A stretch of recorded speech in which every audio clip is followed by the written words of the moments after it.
So, sexting, right? So there's a lot online about sexting. So why do kids sext? Okay, it's the dumbest thing ever.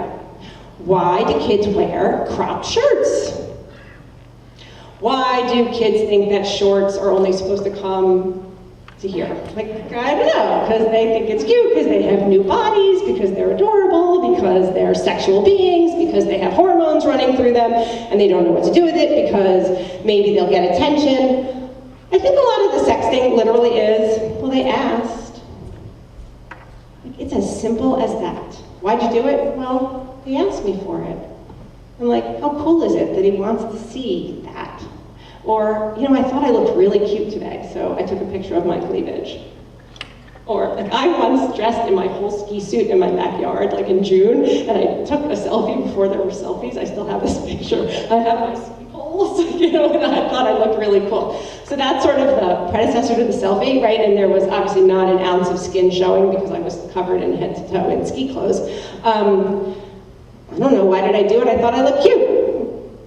So why are the kids doing this? Some of it is because they think they look cute and they want to share. And I have a brain slide, and I know you've heard this a million times, their prefrontal cortex isn't finished developing yet, right? Well, what does that actually mean? It means that they can't think ahead that well. So I work a lot with kids who have ADHD, and they way can't think ahead well.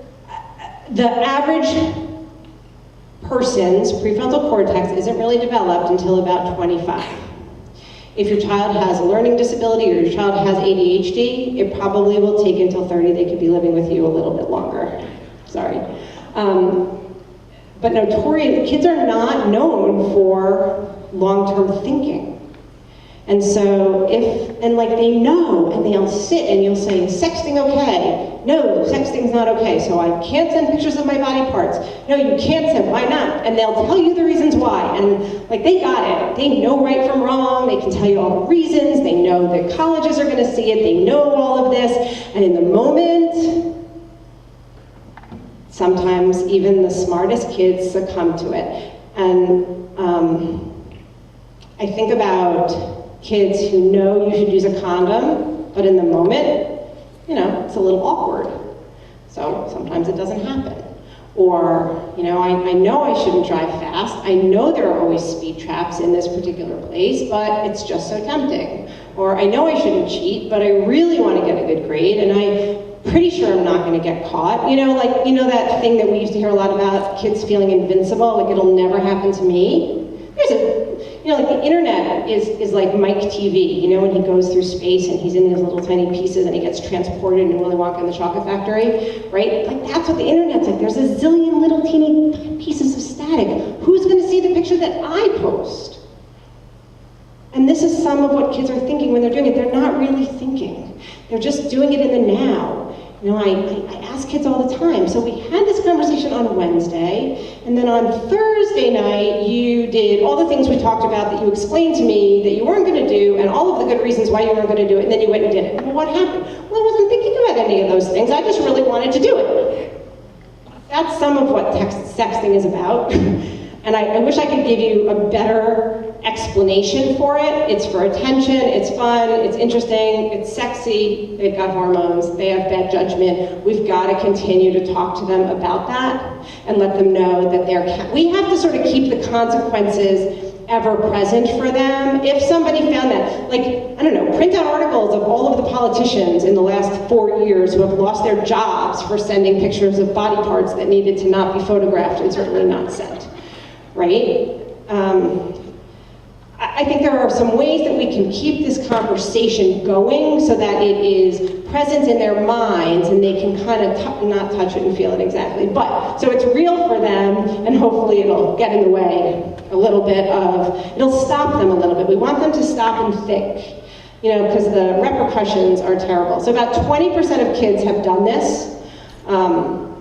And when I look at research on social media, I always think we need to just bump all the numbers up because, you know, the minute the studies are done, they're old, and so many things are outdated. So in terms of sexting, we've got to look out for peer pressure, because that's really the biggest reason that kids do, and the vulnerable kids. They are so susceptible to somebody asking them to do something inappropriate. So where did you hang out? Right? Think about that, and think about where you were allowed to hang out, and think about how you were allowed, like I was allowed to get on my bike and ride around the neighborhood, and I was allowed to get on my bike and ride to my friend's house, and I walked, I don't know how far our middle school or high school was, but I walked to and from middle school and high school, all the time. I remember how heavy my backpack was. Our kids aren't allowed to do that. Kids are getting picked, especially private school kids, right? You can't really walk to school to Tampa Prep. So they're either on a bus or they're getting driven by parents, and you can't hang out in front of the house because somebody will kidnap you, and you can't go to the mall unattended if you're before a certain age, and all of these things, and the world's a scary place. So, but it wasn't that way for us, and so kids still need a place to hang out, and social media is a place where kids are hanging out.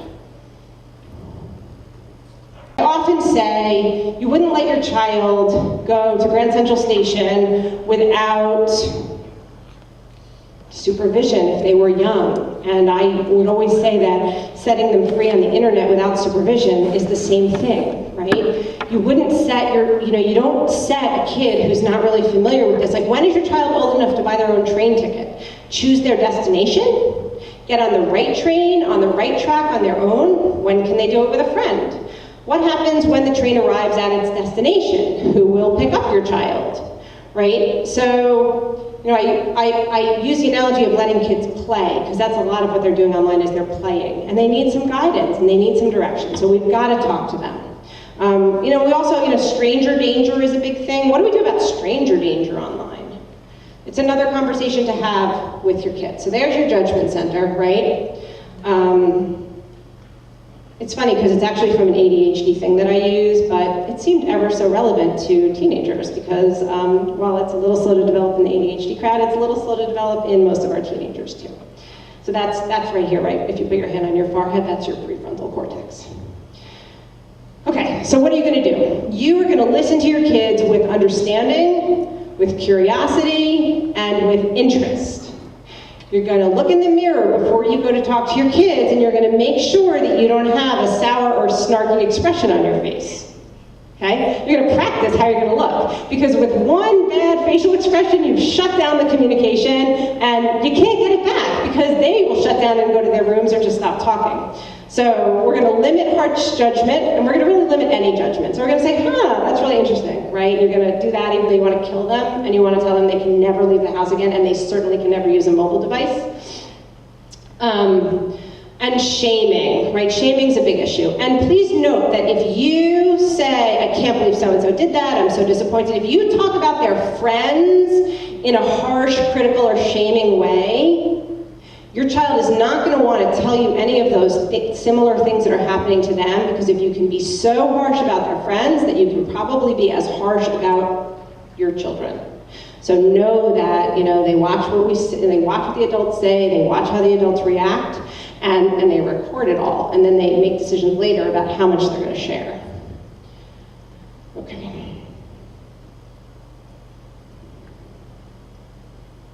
Okay, so I think that this is a good thing. Get clued in. I'm telling you, the last week I have learned so much, and I've spent some time, and I went on Whisper, and I went on Kick, and I went on Yik Yak, and I spent a little time. I won't use them. I can't even really figure out Instagram and Twitter, and I so want to, and I'm going to keep at it.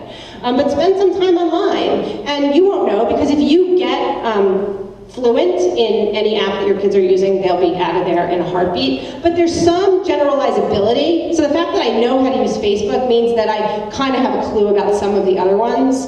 And if I could use Instagram, it would be really good. And if I could figure out when to use an @ and when to use a hashtag, I'd really be in business, and I'm going to get it. So spend some time, get a little bit fluent. So at least when you're eavesdropping, you'll know what they're talking about. Ask your kids to help you set up an account. You don't necessarily have to friend them, because some of these are public, and you may be just able to find them anyway, so you might not have to friend them.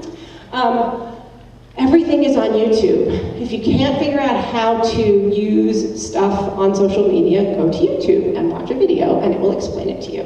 So even the Snapchat safety video was on YouTube. So that's your go-to place. And I really think that if you can understand why your kids want to hang out online, they'll be more likely to include you in their world a little bit. So what else can adults do?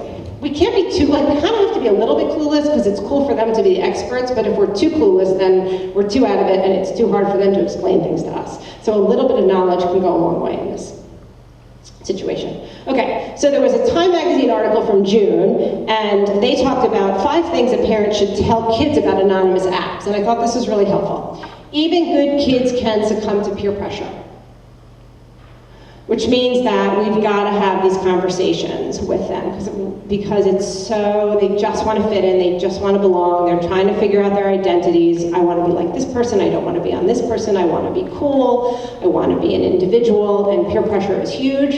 And even good kids who have good judgment, if 15 kids said something nasty about so-and-so, I might join in and say something nasty because we know in relational aggression with girls, it's better to join them because if you don't join them, then you can put yourself at risk, and then you could be the next victim.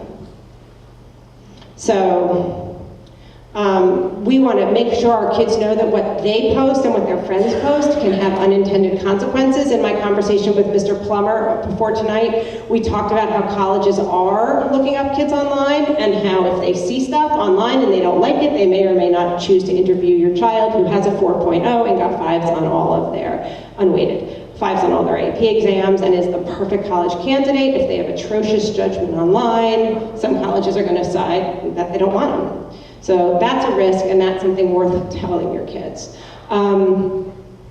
Remind yourselves, because again, I'm a Facebook user, everything's traceable, so you want to make sure, and you can use yourself as an example. You know, I was about to post this online and I realized it was sort of questionable, or I realized that it could have been misinterpreted, or it's not something that I want a permanent part of my history, like my school record, and so I'm not going to post it. So you can share some of those foibles with your kids, and you know, and they'll see that, and I think there's value in having conversations out loud a little bit with yourself and how you made the decision to post something or not post something and how you thought it through. Because, again, it depends on the kind of teen you have, and if they don't want anything to do with you, you're going to get one set of results, and if you kind of have a decent relationship, you're going to get another set of results. So I'd say your best tip for managing your child in social media is invest in the relationship with your child. Because if you have a good relationship, you're going to have a better shot at managing, helping them to manage their own online world. Does that make sense? Because it just comes down to it really comes down to the relationship. Okay, we want to tell our kids that if you become the target, please let me or another trusted adult know. I want to know. I'm not policing every single place you go online. I don't know everything that happens to you. I want to keep you safe. I am your parent. I love you even if I'm not stalking you, and if something bad happens, I really want to know, and I will handle it in a sensitive, intelligent way. And you know, kids don't want us to make too big a deal about anything, and they don't want us to ask too many questions.